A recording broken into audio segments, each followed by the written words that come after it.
A common sight in Europe and America, the Volkswagen ambulance is rushing to emergencies on our roads. Over the past few years, the ambulance service has been looking for a vehicle to replace the ageing workhorse, the trusty Ford. So far, Taragos and Holdens have been pressed into service, but it seems the Volkswagen has much going for it. The Volkswagen has come up as a fairly good vehicle, and we've had lots of, this is a prototype that we've got here at the moment, and at the moment we're just trialling it around the state to see if the officers like it and what needs we can make to make it a better vehicle. The Volkswagen at this stage doesn't match the power of the Ford, but there will be a bigger engine in the next model. Meantime, the vans are being assessed by both country and metropolitan stations. Andrew Lobb, NBN News.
For the last 7 years, Detective Inspector Dennis O'Toole has investigated the murder of horse trainer Alan Hall, who was gunned down on his Central Coast property in June 1988. It was to Detective O'Toole that Dean Waters confessed last year. Waters said he killed his stepmother's lover because his father told him to. He's pleaded not guilty to murder, but guilty to manslaughter on the grounds of diminished responsibility. The lesser plea, however, has not been accepted by the Crown. Detective Inspector O'Toole says he's always found Dean to be reliable. I find it hard to accept he did what he did. He also spoke to Sess Waters' estranged wife, Christine. He says she feared Sess even after he died of a heart attack earlier this year. For 13 years, Sess Waters forced his wife to work as a prostitute, and when she resisted, he'd physically assault her. The court heard it was Sess who introduced her to Alan Hall, believing his wife needed sexual fulfilment from a younger man. But when Christine Waters fell in love with Alan Hall, the court heard Sess Waters became angry and resentful, and according to Detective O'Toole, absolutely fanatical about killing his wife. He also confirmed that the murder of Alan Hall would have remained unsolved had 35-year-old Dean Waters not come forward. Jodie McKay, NBN News.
With the Crown case completed, Dean and Troy Waters took the stand today, telling the jury of their lives under the control of their father.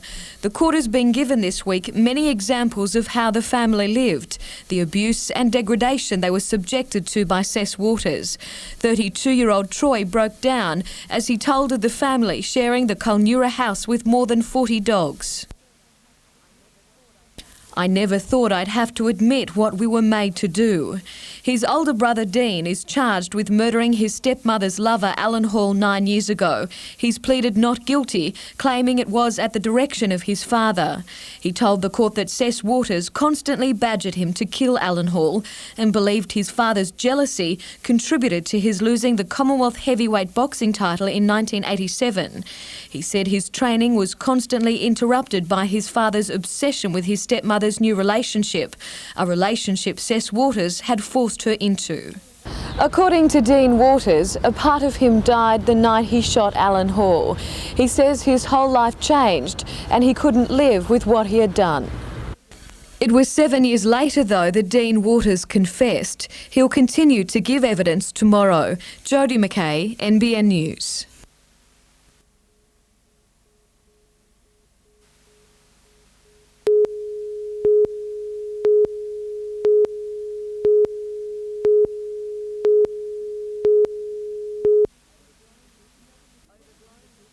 Overgrown with noxious weeds and a dumping ground for rubbish, Muscle Creek is a perfect example of urban pressures choking the life out of a waterway. Once famed for its mussels, both the town and the creek's name is the only legacy of the shellfish. Well, the mussels died out a few years ago now, probably about 30 years ago. There haven't been any mussels in there, but the aim of Muscle Creek Landcare Group is to get the mussels back into Muscle Creek.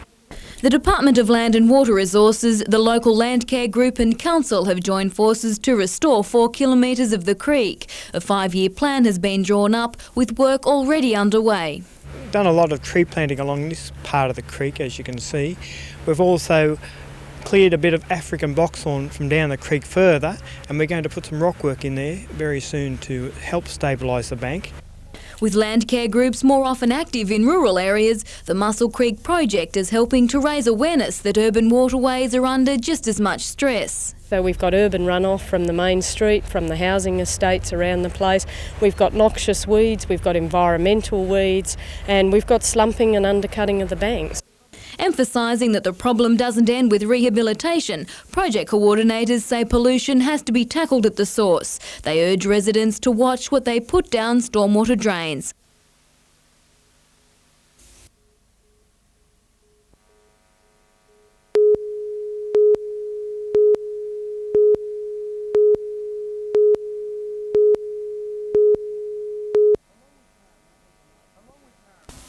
Along with Parramatta, the Knights are the big movers in ARL betting. That big win over West sending a clear message to other clubs that Newcastle is a definite premiership contender. Some say the ultimate gauge of their chances will be on Friday when the Knights host Manly, the Sea Eagles coming off a loss to the Eels. If we're going to seriously be in contention for this top 3 spot, then it's a game we've got to win. You know, I think we've got to pick up all the remaining games.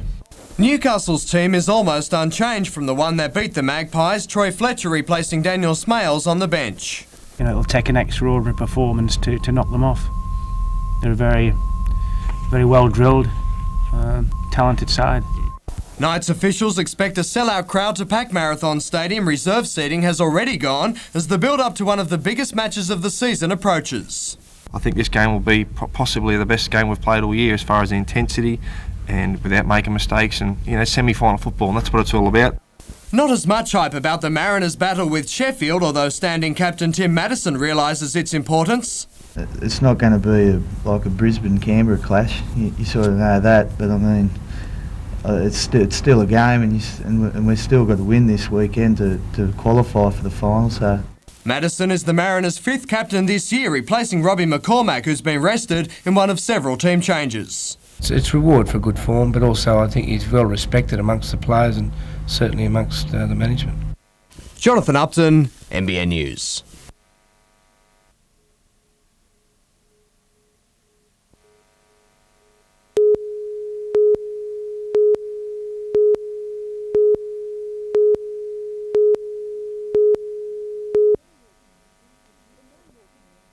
The Merriwa community is usually a quite conservative group, but if they're pushed to the limit, you'll hear about it. They've watched as services in their town have gradually been dismantled over the last 18 months, including 2 banks, the Telstra depot and the electricity office. Now they're facing the loss of their Rural Lands Protection Board. The biggest issue in this RLPB situation is the loss of local identity. The state government plans to amalgamate Merriwa's RLPB with Mudgee in a cost-cutting exercise. Currently operating out of this simple weatherboard building, 4 staff oversee the protection of plants and animals from disease. Their services extend from the Liverpool Range to the Goulburn River National Park. Now, after 130 years, residents want more time to discuss the impact of the amalgamation. We would like to see this amalgamation deferred because that is the wishes of the people who fund this organisation. Just doesn't stop here. We need all your support, whatever you can give us. So keep it up. The board is considering taking legal action to stop the amalgamation going ahead. It's an option they'd prefer not to take, but say the government has pushed them to it. Vanessa Spark, NBN News.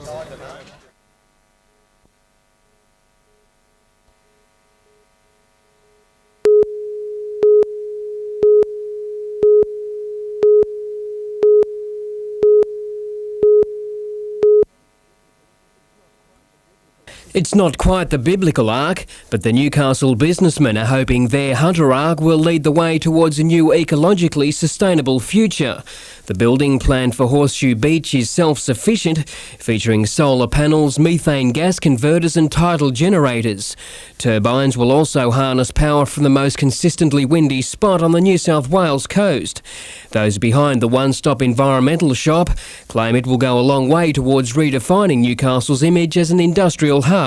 We've had this change forced upon us, and now it's time to actually bring the theory and the practical together in a one-stop shop so that we can show everyone what we can do and make Newcastle the capital of sustainable energy development for Southeast Asia. The Hunter Ark also has the additional power as a tourism and educational drawcard. I think it will be dramatic, the international interest as well as the Australian interest. Australia isn't or hasn't been good at actually promoting projects like this and actually doing them. It's about time that we actually did what we said we're going to do. But for the Ark to stay above water, the Hunters business community needs to lend its support. It's hoped organisations like Energy Australia and Hunter Water will contribute to Hunter Ark's building costs. Blake Doyle, NBN News.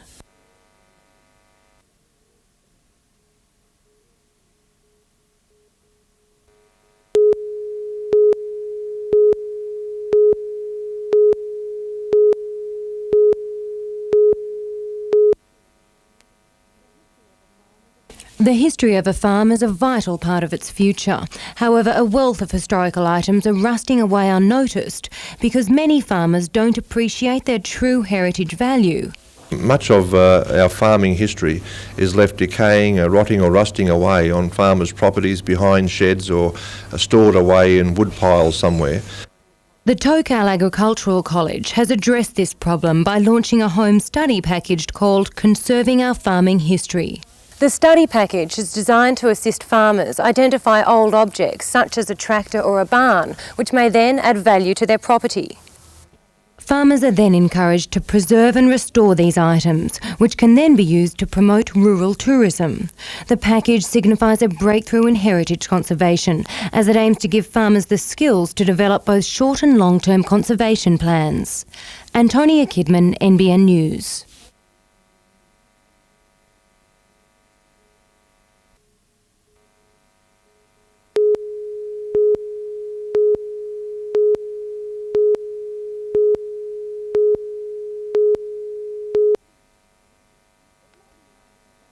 It may be hard to imagine, but where there are now gentle slopes was once jagged cliffs resembling a mini Grand Canyon. At the mercy of the wind and the rain, the fragile soils on Ogilvie Hill gave way, carving out the Hunter Valley's biggest erosion problem in its wake. After these storm events, the roads were blocked. Sedimentation from this gully was about 400,000 cubic metres come out of this gully straight into the Hunter River. So it had a high community benefit to try and control the problem here.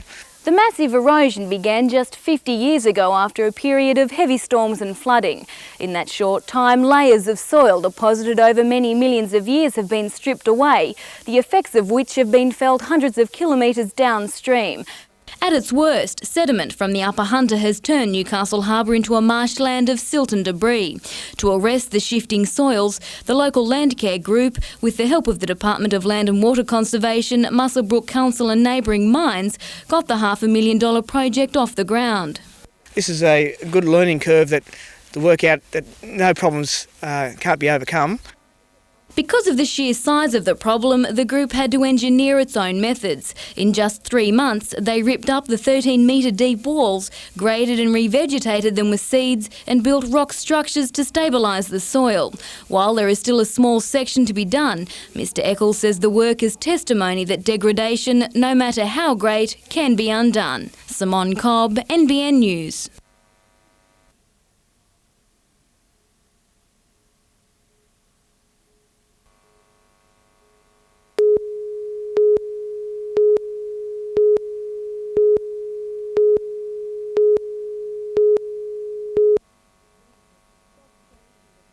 Stock scratching for feed has become an all too familiar sight in the Merriwa district. These paddocks haven't seen a decent drop of rain since February. Now many farmers are forced to hand feed cattle and sheep. Any hope of reaping a bumper crop is drying up. Well, I think it's going to be a complete failure, owing to the fact that that we didn't get the rain at the right time after planting. This wheat crop planted 2 months ago should be 3 times as tall. A combination of heavy frosts and the lack of rain has meant the plants are struggling. We took a gamble on it, and in our heavy country it doesn't look like it paid off. June rainfall across many parts of New South Wales was well below average. Now more than half the state is drought-stricken. Many weather forecasters are predicting a return of the El Niño effect, meaning farmers could face drier times ahead. Accessing drought assistance funding is the next step for farmers in this district, a process which is becoming tougher under changing government policies. We heard at our last conference that they're going to stop the funding for subsidies at the end of this year. So what happens after that? Anyone's guess. While there's agreement on the desperate situation facing farmers, significant gaps need to be bridged between the state and federal governments regarding assistance. We really have to continue to put the pressure on the federal government to come up with those incentives required to encourage farmers to invest in their properties and prepare them for drought. No crop, no return. Wolves at the door, isn't it? A drought declaration statement for the Upper Hunter will be submitted to the state government tomorrow. Vanessa Spark, NBN News.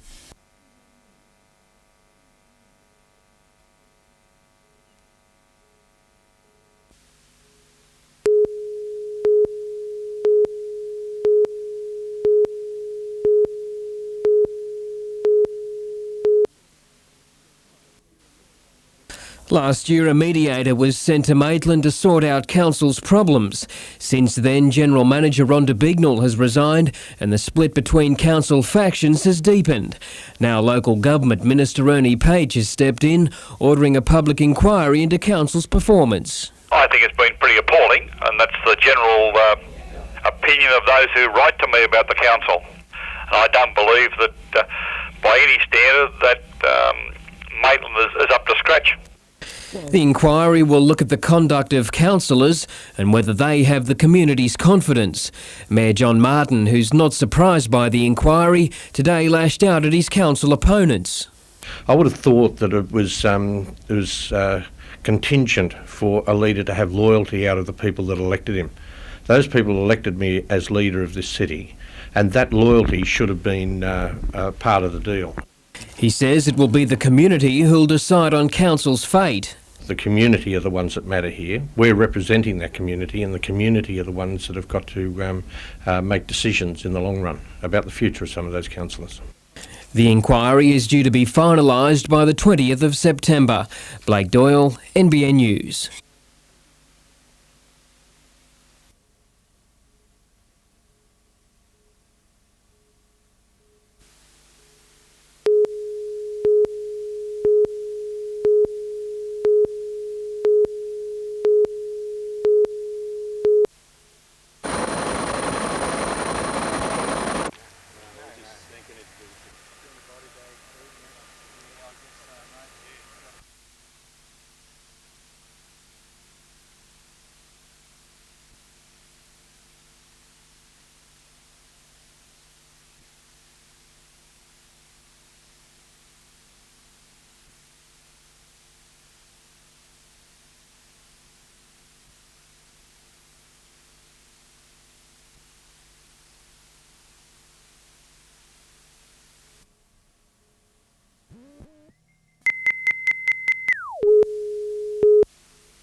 defence pass bouncing from Pickney. You still come back to at the end of the... Defence has been great though, even though we haven't been playing that well. Attacking wise, the defence has still been very good in the last 3 weeks. Not a game that they're going to treasure in their memories. Once again, a big score against them. Hunter Mariners, on the other hand, make it 6 in a row in the World Club Challenge.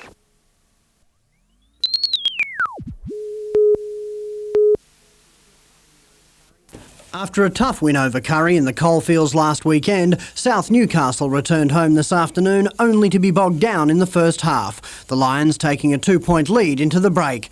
The locals saved their best for last. 2 quick tries put it out of reach for Maitland, Souths running away to a comfortable victory. With only 1 round to go, the final 5 has already been decided. North Nelson Bay's loss to Lakes yesterday has ensured Maitland of a berth in the action, while Souths and Curry are in a race for third. Schoolboy Rugby Union and Country New South Wales has gone down to the touring Poms in Tamworth. England was never in danger of defeat, although the Hunters' 6 representatives all played well, the Tourists winning 72-10.